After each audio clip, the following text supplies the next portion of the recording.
Was made possible by a grant from...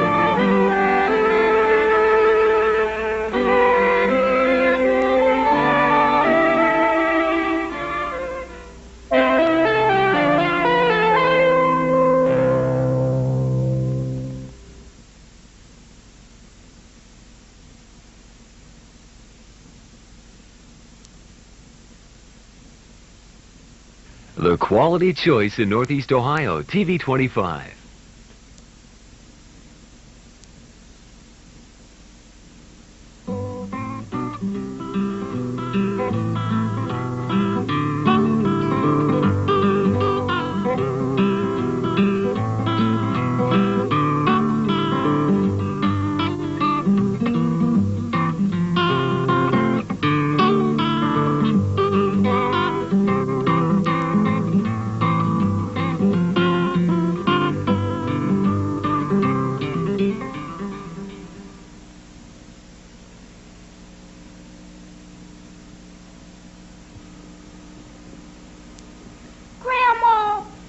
Was I born?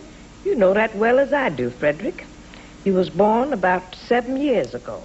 Oh, but when exactly is my birthday? Why you want to know? Everyone else knows. Philip knows, and Edward knows, and Mr. Lee knows. Well, that's different. They's white. Maybe I could ask someone. Now, you listen to me, Frederick, and listen sharp. You'll ask no one, you hear? You is a slave, Frederick. Remember that? A slave. And slaves don't need birthdays. Frederick Augustus Washington Bailey was born in the state of Maryland sometime in February of 1817.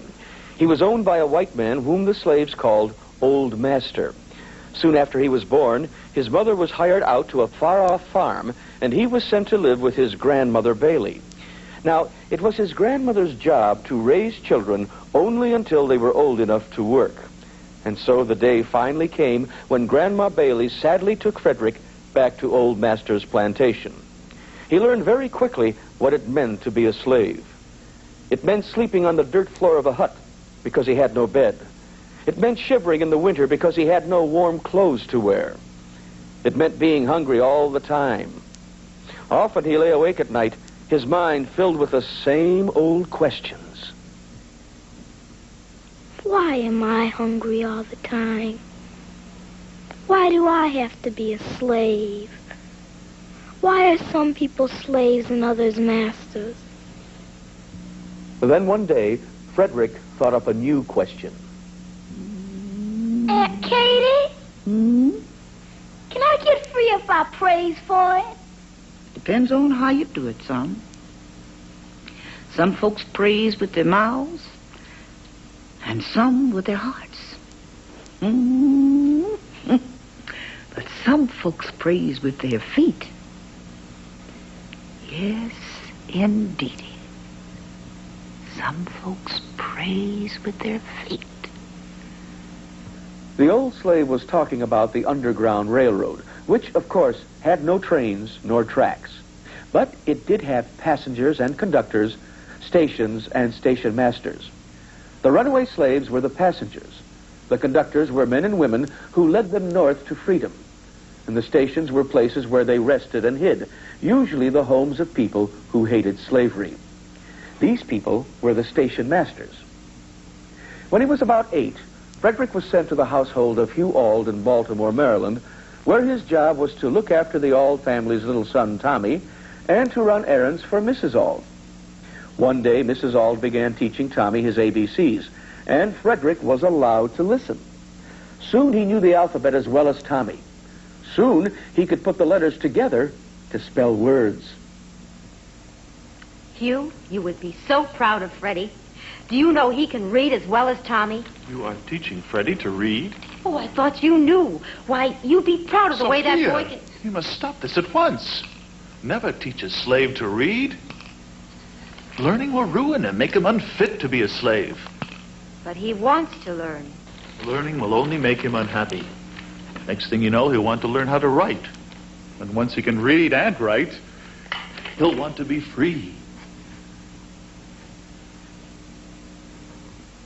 After listening to Mr. Auld, Frederick went to bed. but not to sleep.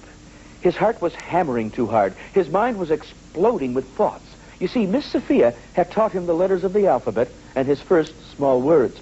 But he knew that Master Hugh had taught him a much bigger lesson that night. That learning would help set him free. By the time he was 16, Frederick was back in Maryland as the slave of Thomas Auld, Hugh Auld's brother. Now, Thomas Auld was short-tempered, stingy, and mean. So Frederick went hungry and was often whipped. But he wasn't afraid of Thomas Auld, and he spoke his mind, and he wouldn't call him master. So Auld sent him to the farm of a slave breaker. You see, slave breakers worked and whipped the slaves until they became easier to manage. But even that didn't work on the strong-willed Frederick. So Thomas sent Frederick back to his brother Hugh in Baltimore, and for the next few years, he worked in the Baltimore shipyards. Now, not all Negroes in the South were slaves. Some were born free. Some were freed by kind masters. And some worked long years to buy freedom. Now, every Sunday night, the free Negroes in Baltimore would get together to exchange ideas. Frederick began attending the meetings and soon began walking home with one of the girls. Her name was Anna Murray, and they fell in love. Anna, I've something to tell you. I'll be a free man soon. Free? Yeah, I'm running away. But how? Don't worry. I got a plan. Be careful, Fred. They'll kill you if you're caught. Now, in order to escape, Frederick needed free papers. You see, free Negroes had to carry certain official papers to prove their freedom. Well, a sailor friend named Stanley, who was a free Negro, loaned Frederick his sailor suit and his free papers called Seaman's Protection. So early one morning in 1838, Frederick, dressed in Stanley's sailor suit and carrying his free papers, boarded a train in Baltimore, which took him to Philadelphia. From there, he made his way to New York City, coming to the end, he thought, of his very dangerous journey. But he was wrong, because you see, New York was full of slave catchers, men who found runaway slaves and returned them to their masters for a reward. Even the free Negroes he spoke to in the streets walked in fear. He then met an old seaman who took him to the home of a free Negro who was a conductor for the Underground Railroad. While there, he sent for Anna, and they were married. Then Frederick and his young bride were sent to the home of another free Negro named Nathan Johnson in New Bedford, Massachusetts. It's true that you are safer here than in New York, but still not quite safe enough.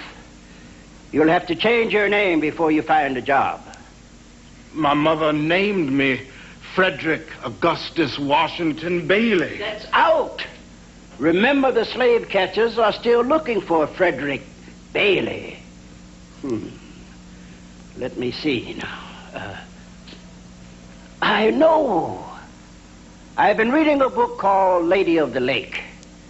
There's a brave man in it named Douglas. It's a fine, strong name.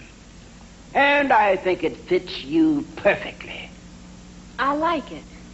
It's bold, like my husband. Do you like it, Frederick? Douglas. Frederick Douglas. Yes, I'd say it's a grand name to start a new life. In 1841, Frederick went to Nantucket, Massachusetts, to attend the anti-slavery convention conducted by the abolitionists. These were the people who were working to end slavery. Well, to his great surprise, he was asked to speak at the convention. Now, he had never spoken to a group of white people before, and, well, he was just plain scared. But then, slowly, he began telling the story of his life in slavery, of his mother and grandmother and old master, and how hungry and cold and lost he had been. Well, when he finished, the applause was like thunder. Lloyd Garrison, the great abolitionist, rushed to the platform and threw his arm around Frederick. Is this a thing you've been listening to? Is this a piece of property to be owned? Or is this a man? After the convention, the abolitionists asked Frederick to work for them. But I'm only 3 years out of slavery, Mr. Garrison, and have very little formal education. I need time to study and practice speaking. Nonsense. Your speech at the convention was wonderful. Patrick Henry could not have done better. Besides, we haven't time to wait. Your people need you. I'm a fugitive. Speaking in public might bring my master's power down on me and my family. I'd be caught.